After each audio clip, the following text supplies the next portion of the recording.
bell on the shop door chimed, and a stranger walked in, his face weathered by time, but his eyes holding the same childhood friend. In a single moment, 20 years collapsed into nothing. The bell above the door of the turning page chimed its familiar, gentle tune, a sound as much a part of Alara's life as the scent of old paper and freshly ground coffee. She glanced up from the ledger, a soft smile automatically forming on her lips, ready to greet a customer. But the smile faltered, catching in her throat. The man standing in the doorway was a silhouette against the bright autumn afternoon, broad-shouldered and tall, wearing a dusty, felt cowboy hat that shadowed his face. He took it off as he stepped inside, revealing a thatch of dark hair, sun-streaked and unruly, and a face that was both entirely strange and achingly familiar. It was a man's face now, etched with lines around the eyes from years of squinting into an unforgiving sun, a strong jaw dusted with stubble.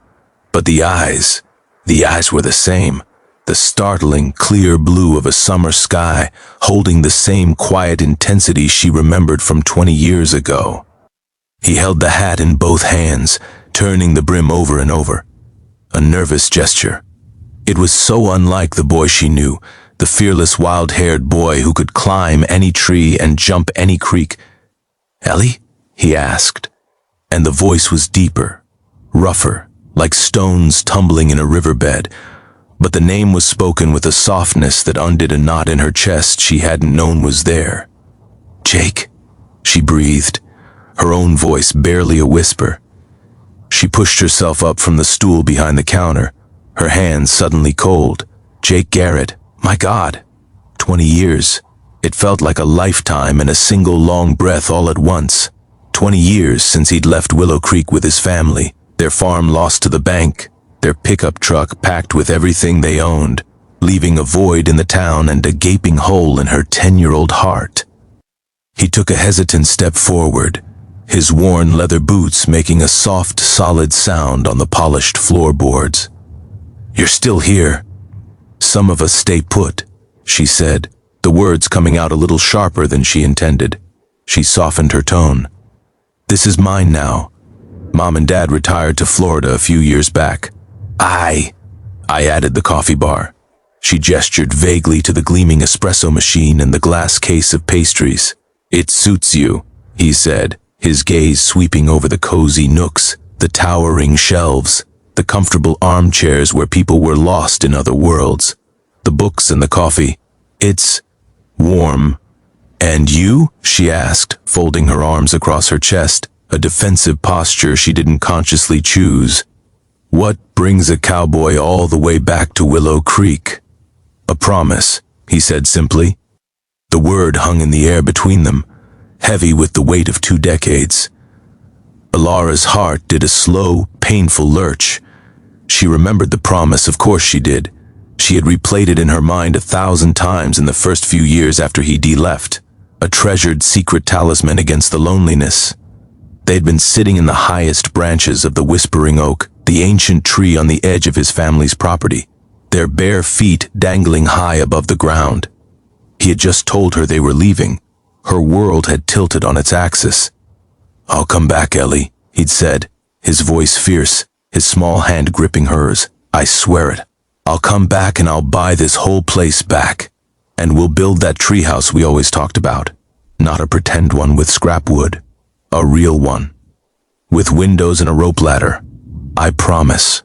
She had clung to that promise like a lifeline, until adolescence and the hard realities of life had slowly, gently pried her fingers loose.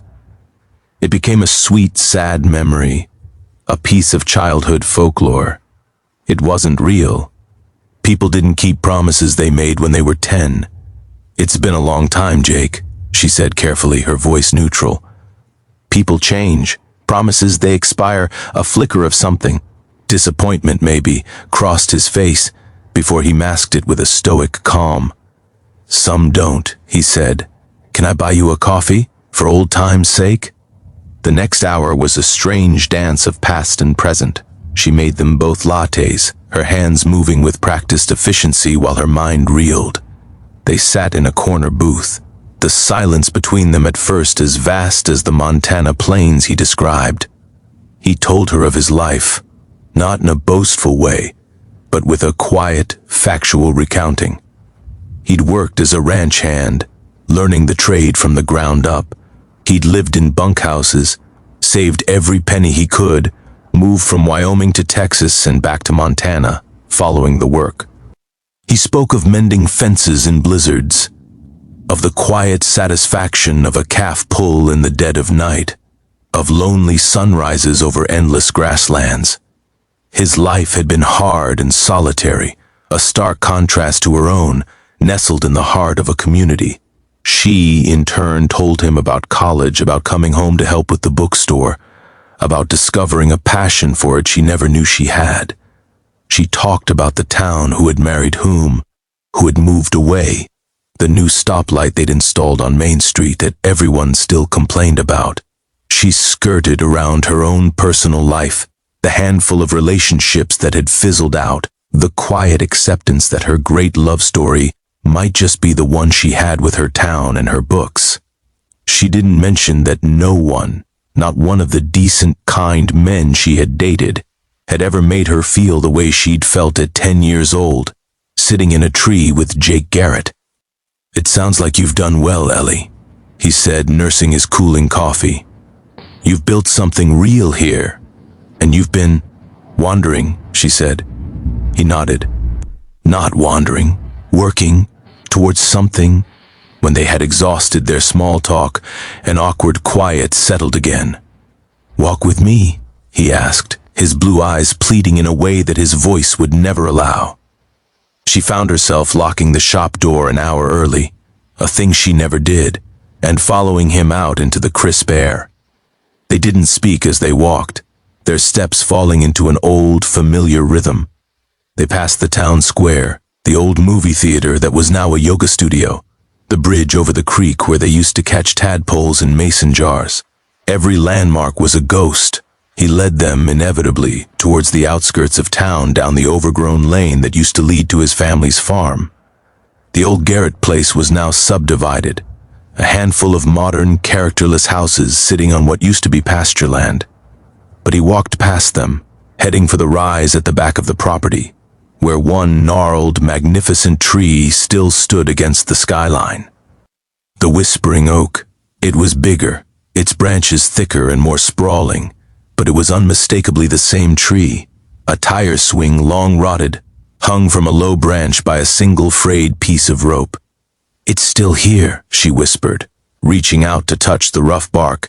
It felt like touching a memory. "They were going to cut it down when they built those houses," Jake said, his voice low. "The developer said it was in the way. What stopped them?" "I did," he said. He looked at her then, and she saw the last 20 years of hard work and solitude etched on his face. "I bought this parcel, just the hill, 2 acres, bought it 5 years ago. It's all I could afford at the time." Ilara stared at him, her mind struggling to connect the dots. 5 years ago? But why? "A man needs an anchor, Ellie. A place to work towards. This was mine." He walked around the base of the tree, his boots crunching on fallen leaves, until he was standing on the spot that offered the best view, looking out over the rolling hills that glowed gold and crimson in the late afternoon sun. The new houses were mostly hidden from this vantage point. It was just the valley, the creek, and the distant steeple of the town church. It was the view from their childhood. "I've been saving," he said, his back still to her, "every dime that wasn't for food or rent. I sold my truck last month and took the bus here. Lived lean, real lean." "Jake, what are you talking about?" she asked, a tremor in her voice. He finally turned to face her. The guarded cowboy facade was gone. In its place was the boy she remembered, his heart naked in his eyes, hopeful, terrified, and utterly sincere. "The promise, Ellie," he said, his voice thick with emotion. "I told you I'd come back." He reached into the inner pocket of his denim jacket and pulled out a folded, worn piece of paper. It was a surveyor's map. He carefully unfolded it and held it out to her. It was a plat for the 2 acres they were standing on. In the middle of the plat, marked with a small hand-drawn square, were the words, "Proposed Dwelling." "I lied when I was 10, he said, a self-deprecating smile touching his lips. "We're too old for a treehouse. And I couldn't buy the whole farm back. The world doesn't work like that. But I could buy this, the best part, our part." He took a deep breath, the kind a man takes before a leap of faith. "I know it's crazy. I know 20 years is a lifetime. You have a life here. A good one. I'm just a dusty ranch hand with calloused hands and not much to his name but a piece of dirt and a whole lot of patience." He took a step closer, his blue eyes locking on hers, but I never stopped working towards this. Through every frozen morning and every lonely night, this was the goal. Not just the land, Ellie. You. Coming back here, a man you could be proud of. A man who keeps his word. Tears were streaming down Alara's face, silent and hot. She wasn't crying for the 10-year-old girl who had lost her best friend. She was crying for the 20-year-old man who had carried a boy's promise across a continent, who had molded his entire life around a single, heartfelt vow. "I'm not asking you to give up your life," he continued, his voice cracking. "The bookstore is you, but maybe you could share it with me. We could build a small house right here. You could have your coffee on the porch in the morning and look out at this view.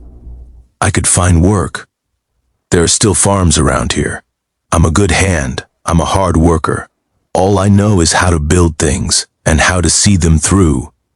He looked down at his boots, suddenly unable to meet her gaze. "I guess what I'm trying to say is, I came back to fulfill my promise. I came back to build our home. If you'll still have me." The silence that followed was filled with the rustling of the oak leaves, the distant cry of a hawk, and the frantic, hopeful beating of two hearts. Alara wiped her tears with the back of her hand, a small, watery laugh escaping her lips. All these years, she'd thought her life was settled. She had her shop, her friends, her comfortable routines. She had convinced herself that it was enough. But standing here, with Jake, she realized her life hadn't been settled. It had been waiting. She had been waiting, without even knowing it, for the other half of her story to walk back through the door. She stepped forward, closing the small distance between them, and gently took the surveyor's map from his hands. She folded it carefully and tucked it into her pocket, as if it were the most precious thing in the world. Then, she reached up and cupped his rough, sun-weathered cheek in her palm. He flinched, just slightly, as if unused to a gentle touch. He leaned into her hand, his eyes closing, a long, shuddering breath leaving his body. It was the breath of a man who had been holding it for 20 years. "Jake Garrett," she said, her voice clear and strong. "You are 4 hours late for coffee." A slow, brilliant smile spread across his face, crinkling the lines around his eyes. It was a smile that reached right back through the decades and found the boy she'd loved. "I'm sorry, ma'am," he said, his own voice light with a relief so profound it was almost tangible. "Bus was slow." "Well," she said, her own smile widening as she rose on her toes to press a soft, certain kiss to his lips. "I suppose I can forgive you. Welcome home." He wrapped his arms around her, pulling her tight against him. He smelled of dust, leather, and the wide-open sky. He smelled like a promise kept. As they stood there, wrapped in each other's arms under the ancient branches of the whispering oak, the setting sun painted the valley in shades of promise, and for the first time in a long time, the future felt as real and as solid as the ground beneath their feet. They had a house to build,